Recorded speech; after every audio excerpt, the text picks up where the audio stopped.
Hello and welcome to Priority Parenting Session 5. I hope you enjoyed the previous sessions, taken notes, improved on your relationship with your children, and of course along the way with your spouses.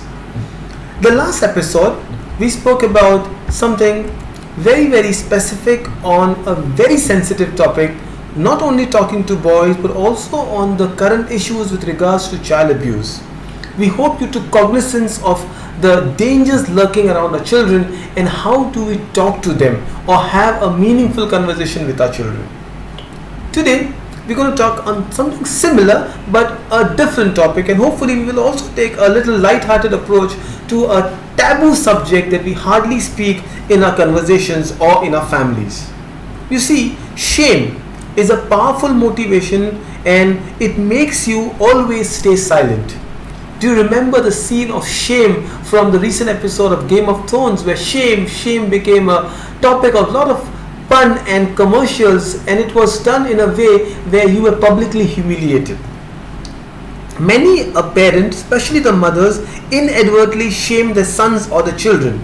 This usually happens when a mother criticizes the son's behavior rather than talking about it. You see, for a 16-year-old, caught drinking or caught outside or smoking might be a very embarrassing situation. But imagine if a police or a neighbor calls the mother, and instead of talking to the son in a very decent manner, the mother became hysterical. The mother started focusing on her own hurt and started blaming the son for all the fault. It is at that level shame creeps in. The words, the adjectives associated with shame are rather not very positive. We use words like "you must have disappeared," "I wish I can shrink you." There are withdrawal syndromes. You want to hide, escape, look down, slump, cut off, go numb, snag, shag, withdraw. There are things that we don't like, and that is what shame brings in. And imagine you put the word sex to shame. Now this is the most volatile combination. It's almost like a chemistry experiment have gone bizarre and wrong.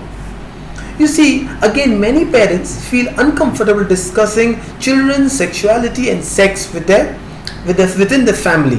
They react with a lot of disgust and criticize the child behavior.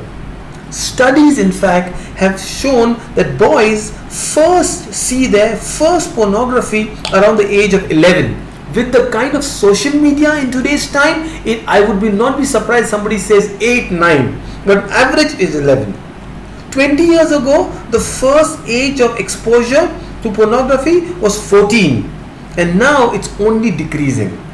So what are we going to do? How are we going to risk it, and how are we going to discuss this particular episode? So let me give out a reminder from our Desperate Housewives, one of our favorite perfectionist mother, Brie Van de Kamp. Brie is that mother who is always immaculately dressed. She is the first one to arrive. She will have the perfectly big cake for any party. Her dressing sense, her color combination, her roses, her garden, everything about Brie, her recipes are delicious, and that's what a mother she wants to be.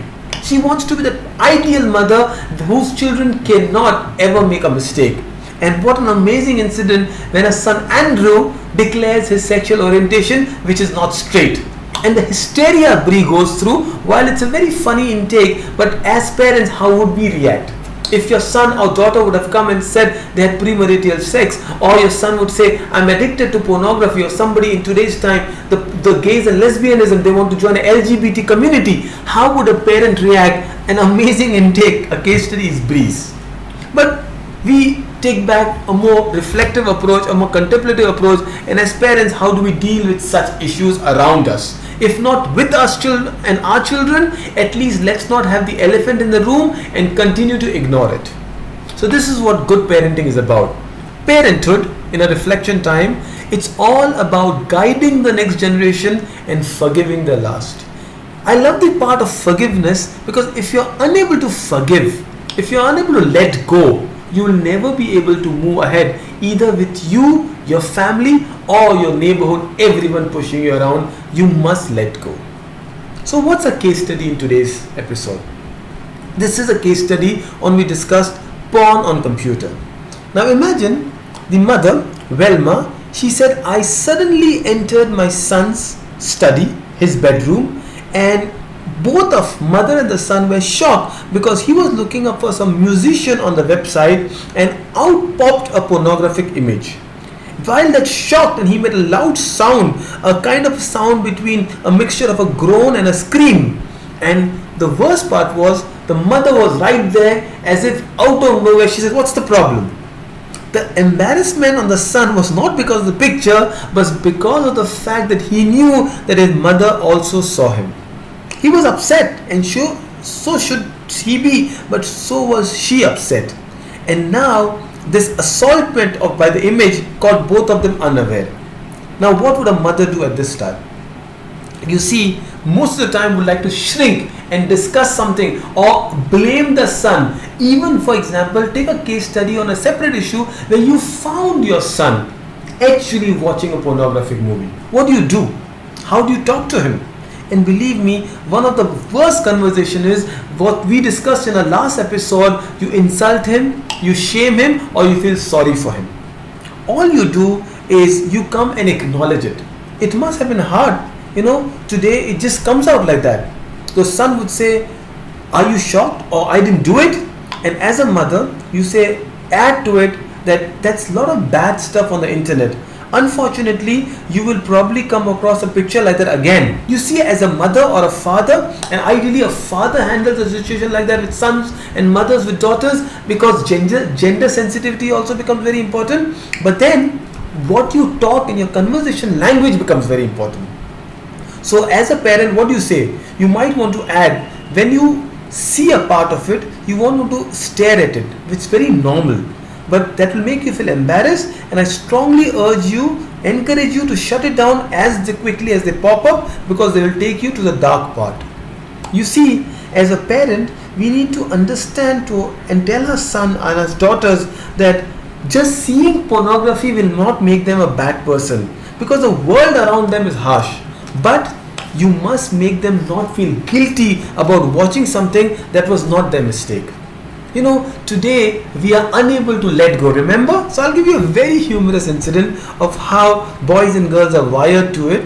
But it is something very interesting where a mother says that I see my son was always with me when we grew up. We almost grew up together. So he was now 5-year-old, and I was everywhere with him. The first day of the class, his first garden, the birthday parties, the zoos, the shopping, the relatives. And here was a time when I and my son were flying for the first time alone, and we were going to my mother's place. And as we were embarking off, the flight was nearing the destination, I urged my son to use the restroom. And the son said, "I don't need to use the toilet." And how our children are. She insisted, and the son said no. Until about to descend, about to land, when all the airlines say shut down the restrooms, you can't use, the son is insisting he has to go to the toilet.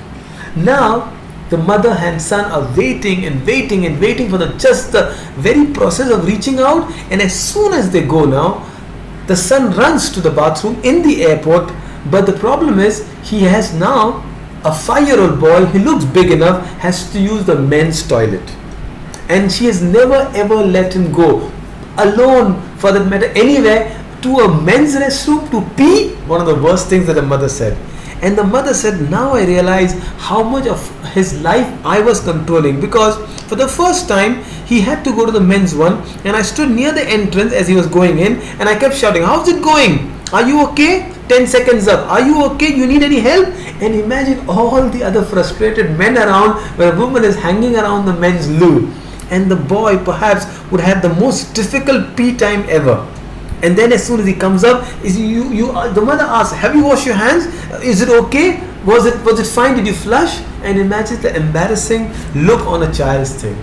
You see, we are creating a situation where we're making our children vulnerable. So who is more vulnerable? Boys, sons, or girls, our daughters? And believe me, with regards to pornography and what we're talking about, sex in the air, boys are more hardwired to the visual thing.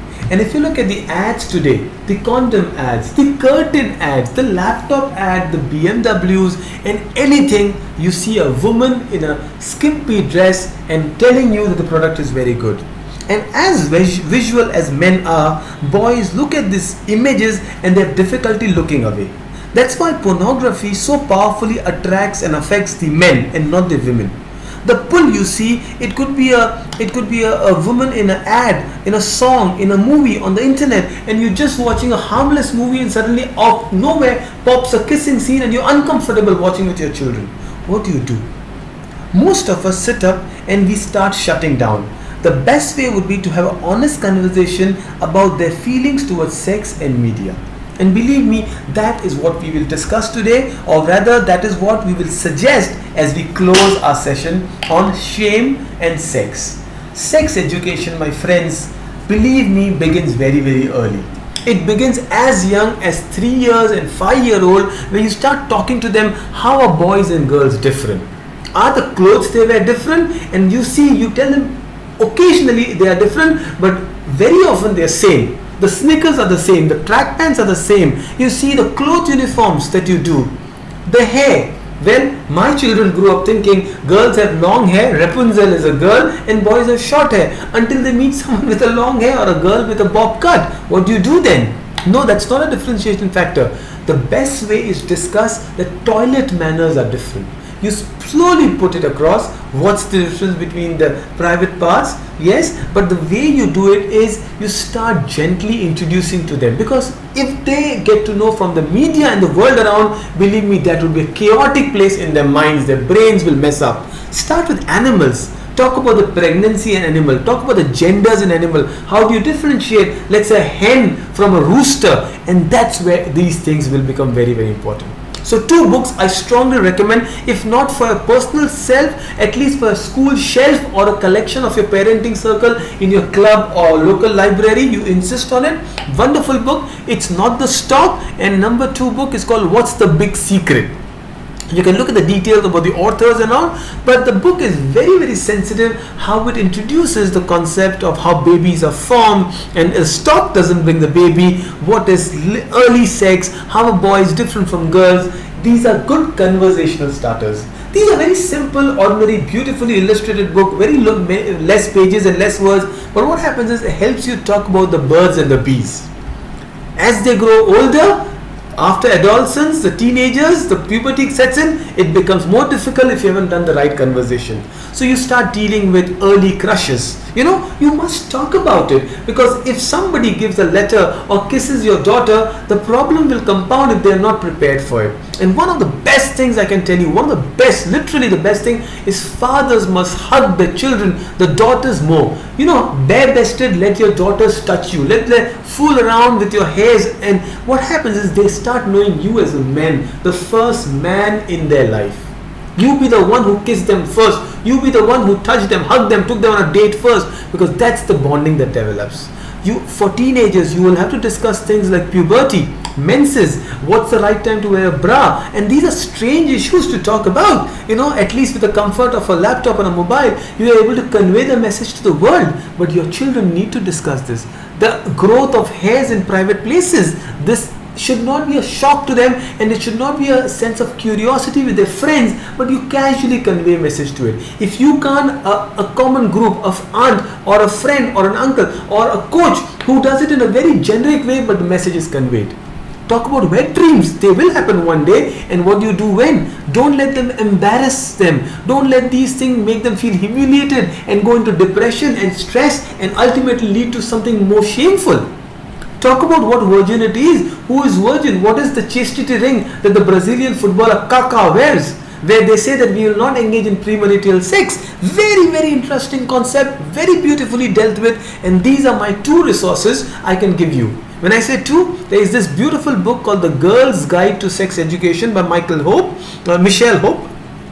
Very nicely done. She's have taken up good questions about relationships, growing up in puberty, and then there is this Linda Marada's book, which are both for boys and girls. What's happening to my body for boys, and there's another one, the pink one. I wonder, there's a stereotype out there, blue and pink, but we'll accept the way it is. But these are good starting points and good resources for you to take and talk about the much taboo subject of sex education.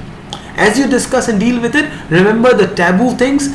to be considerate to the parental rights. So if you introduce a concept like this in your classrooms, in your neighborhood, please ensure that the parents are aware what you're talking to them. You don't want to get into further trouble. Number two, issues of morality which are different for different people. So it's okay for somebody to accept LGBT as a rightful thing. For some it is not. You must talk about things like premarital sex or use of condoms, what is right and what is not. These are morality issues. You look at your neighborhood. And finally, the issue of religion and faith, what is important and sensitive, you must also look at those considerations. I hope this gives you an overview idea of what good sex education is. Hopefully the word will not be shameful anymore. Until then, please give your feedback and comments. Until then, have a great parenting.